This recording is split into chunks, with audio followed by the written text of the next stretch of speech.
Hello and welcome back to another episode of the Stadium Showdown, your in-depth look at the future home of the Cleveland Browns. I'm Jeff Slauson. We're slightly in a holding pattern for episode 40 this week because a judge has a temporary restraining order on the funds, the $600 million that's supposed to go from the state to the Cleveland Browns. So we are waiting a decision. Now, you may remember the Browns were supposed to get that funding on January 1st. Then just before Christmas, in the lawsuit with Mark Dan involved against the state saying that the funds taken from the Department of Unclaimed Funds should not be allowed, a judge agreed, at least in part, saying there needs to be more to be looked at, so we're putting some sort of a restraining order in this form. It's a temporary restraining order on the funds. So the Browns, who were supposed to get it on January 1st, have not gotten this yet. We have an interview with Mark Dan, who, again, is leading this lawsuit. Dan DeRose did that last week, or 2 weeks ago, excuse me.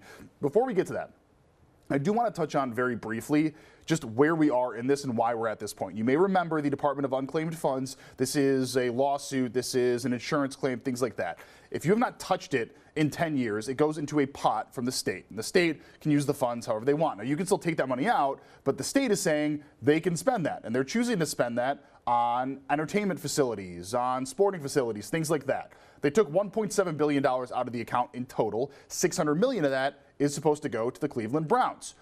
Last year, late 2025, we were informed that yes, by January 1st, there is nothing to stop the funds from going through. Then, a couple days before Christmas, a massive decision. That temporary restraining order was put in place by a judge in Columbus, basically saying, we got to learn some more. Now, this week, we were supposed to get some clarity on that. The judge heard more arguments, but as of Friday, when we air this show, no decision has been made yet, so that will extend into next week. But again, this means the Browns do not have the funding.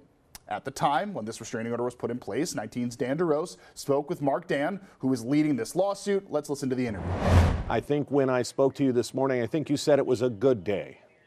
Yeah, it's an early Christmas present for people who think government shouldn't take your money without compensating you.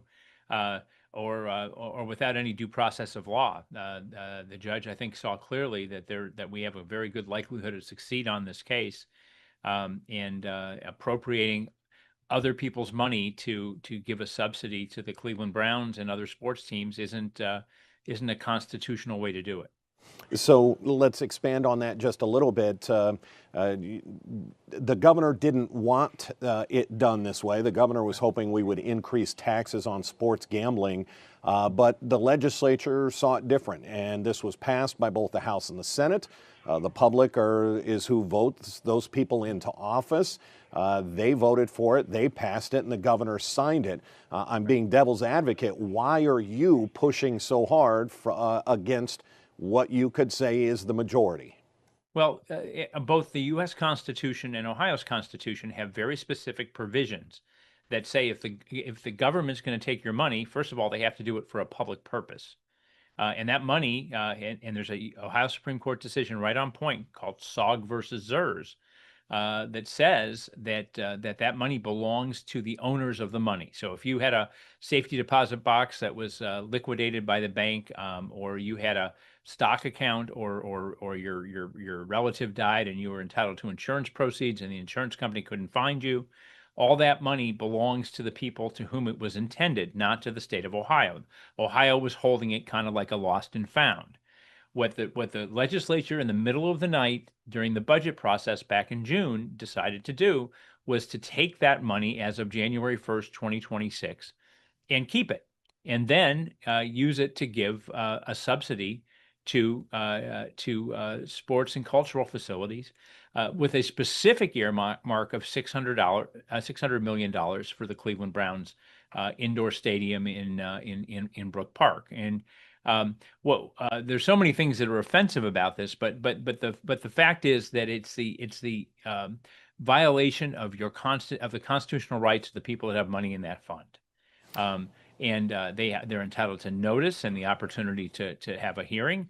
For example, if they sell your stock in Apple, depending on when they sold it, the value of that stock may be different than the state thinks it is. You're entitled to a hearing on to determine that amount. If the state takes your money for anything, it has to be for a public purpose. I think there's a really good argument that it's not a public purpose to build an indoor stadium for a billionaire. And then third, if there is, even if the court were to decide, or it was a public purpose to build an indoor stadium for a billionaire, then you have to compensate the people whose property you're taking for that, and you have to do it under Ohio's Constitution before you take it. So, and this happens a lot in the context of like roads. If they want to put a new road through your neighborhood, the state can do it, but they have to compensate you for it. They have to give you notice and the opportunity to be heard on what your property's worth. And then a jury can decide how much that property's worth. That's what every person in the unclaimed funds fund should be entitled to. And just going to play devil's advocate again, they're not taking all of the $4 billion. They're taking 1.7, and they're taking some of the oldest money that's been sitting there, 10, 20 years that it's been sitting there.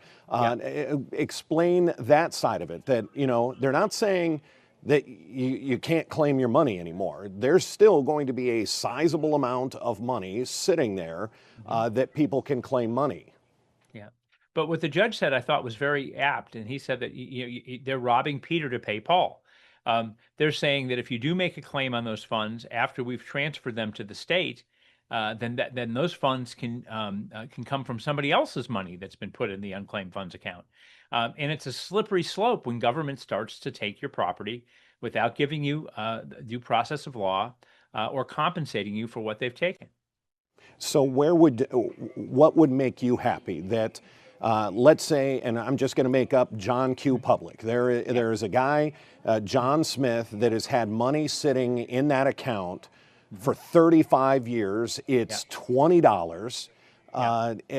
That should never be touched. John Q. Public is dead. They have no family that they can track down. That money should just sit there forever? Well, they should have, from the time they took it, they should have notified individually John Q. Public, and that's not what's happened here. Those funds, so they put the burden of notifying people whose money goes into the unclaimed funds account on the bank or the institution that's submitting the money. The government doesn't control that. The government doesn't. You don't get a letter, official letter from the government saying that your money's been seized and is going to be held by the state of Ohio. So there's no and for under $50, you don't even get that. You get nothing at all. So John Q. Public would have had no idea that he had, or certainly legally no idea, that he had money in that fund, and no opportunity to raise claims about the value of it and whether he owned it or not. But I'm sure it'll be argued by the other side. There's been a website for 10, 15 years that anyone in the public can go look up their name. So that's going to be the argument for the other side. This isn't coming out of the blue. This wasn't something. But that notice, and that notice has probably never been constitutional. The state's required to provide individualized notice, and I think that's a pretty clear legal standard. And none of it has taken place. Now the state wants to take it a second time. So they took it once and held it in trust. So it's not a taking because the state wasn't using that money for whatever purposes the General Assembly decided to use that money. That money was off limits. Suddenly, in the middle of the night in the budget process, they decided, okay, we're going to tap into that money. Rather than have the courage, if necessary, to raise taxes to reward our campaign contributor Jimmy Haslam and to send money to the Cleveland Browns Stadium, we're going to take your money and do it, but we're not going to give you any individualized notice of that. For example, one of our clients' name is John Reed. I encourage you, Dan, to take a look at the Unclaimed Funds website and see how many John Reeds there are. For him to identify what funds he has in there to even raise these issues is a challenge for somebody in that situation. So the state is just not doing its job. It is not meeting the requirements of the state constitution, and that's what the judge decided today. So this is now being pushed to January 8th. I mean, something has to move here. You've got a 14-day window. This payment was supposed to be made on January 1st. What happens January 8th? January 8th, there's another hearing for what's called a preliminary injunction, and we have to once again prove that the one that we're going to be successful on the case, and I think that we'll be able to do that, and two, that the state wouldn't be harmed by just maintaining the status quo, and I don't think the state would be harmed in any way. Yeah. And then the court can decide by in an appropriate process for a lawsuit to take place over the course of the next several months, whether or not this process is constitutional or not. If we're right, then a permanent injunction would issue and it would never happen. If we're wrong, then the state can go ahead and what they call sheet that money, which just is a nice word for stealing, and use it for whatever purposes that they want to use it. I feel very confident in our case, and I think that we'll. At the end of the day, is there a constitutional way for the state to do it? Yes, but it takes the courage to provide individualized. What they wanted this all to happen was, this bill was passed in the middle of the night. They wanted to go under everybody's radar. That nobody will even know that their money was taken. It was they thought they had committed the perfect crime here, but they got caught, and they have to follow the rules, and the rules that we set for how the General Assembly is to behave is in the Ohio Constitution, and how the administration in carrying out the wishes of the General Assembly is to behave. And that is that if you're going to take somebody's property, and this goes back to the Revolutionary War. Remember the history class where the British soldiers were quartering in the homes of the American revolutionaries. When we won that war, we decided we didn't want the government to be able to do that. There's no kings here anymore, and so the government has to give you notice, give you the opportunity to be heard, and if they're going to take your property for a public purpose, they have to do it. They have to do it by compensating you. And if they're going to take your property to give to a private individual to build a monument to himself in an indoor stadium, then they can't do it at all. And coming up after the break, I explain why the timeline here is so important and why it is such a big deal that the Browns don't have the funding already, despite the fact that they have a few years to build the stadium. I'll break that down after a short break. Welcome back. The timeline around this is incredibly important when you consider how much needs to actually be done in Brook Park before the Browns can play their first game. Now, there is an option in the current lease to extend it a couple of years, so it's not necessarily that massive, but it can be. This thing can start to snowball if a decision's not made quick on the funding or the Browns don't find another source of income. Just to start off here, let's just go to the graph. We've shown this multiple times over the last year or so, how the stadium is getting paid. Now remember, the whole facility is more than $3 billion. This is just the stadium portion. The Haslams, through multiple negotiations, because the county's not participating in anything, Brook Park's not really participating in anything, $1.8 billion is what the Haslams are putting forward. They are getting help from the state in the form of $600 million. So this is the total that the state has to put forward. The thing is, as of right now, that's not potentially happening. So there's a chance that the Haslams could be on the hook for the entire thing. That would be $2.4 billion, at least until the state figures it out. So why is this such a big deal? It is all in the timeline itself. So let's start off on the timeline here. There we go. To explain that. Q1 of 2026, potentially Q2 of 2026, is when construction was supposed to start. Now, if you know anything about any major construction project, you will know that it rarely happens the way it's supposed to, right? They will say it will be a 2.5-year, 3-year timeline. Things always go wrong. Construction almost always is delayed. I covered development when I was a reporter in Buffalo, New York, and I can assure you that almost every single project that I covered as the development reporter was delayed in some way, or at least stretched in some way. So Q1 of 2026 is when construction was supposed to begin. 2028, the Browns lease ends at Huntington Bank Field downtown, right? So the Brown Stadium lease downtown, the lease ends. There is an option to extend it for $1 million and $2 million for 2 more years. So there's a chance that it would extend into 2030. But as of right now, 2028, they no longer have a home. Again, they could extend it, but we will have to see, because the plan is to demolish it as soon as that season's done. 2029 is when the Browns need to be playing their first game in Brook Park. Now, there is, again, leeway, but this just shows you why it's so necessary to kind of get this handled. If they're going to start construction in 2026, They got to be out of the stadium by 2028 and be playing by 2029. That's the timeline that they've established. So there's not much room for error. In fact, the Browns are saying that by March, April, May, basically Q2 of 2029, a lot of stuff's going to already be built around it. They're going to have the stadium there. They might have some shops ready to go. So they're planning to have this thing ready to roll by this summer and be able to hold events before that first Browns game. So here's the thing. If they don't figure out the funding now, that obviously pushes back Q1 of 2026 of the construction because they don't have the full funding. Maybe they can start some of it, but you're not going to start it if you don't have plans to be able to fill out the rest of it, right? So if that gets delayed, that moves things a little bit further here. Maybe they do have to extend their lease into 2029, 2030. That would mean that potentially the first game could be 2030 or 2031. That's how this starts to snowball. There's also, again, the construction aspect to all of this. So I looked at 3 of the more recent stadiums to open. These 2 are both domes. The Bills' new stadium is going to be opening next season. They just played their last game in the old stadium. The new stadium for the Buffalo Bills, 3 years to build. Basically to the date. It's going to be almost to the day that it was going to be the grand opening. Grand opening is going to be happening in, I think, July or June.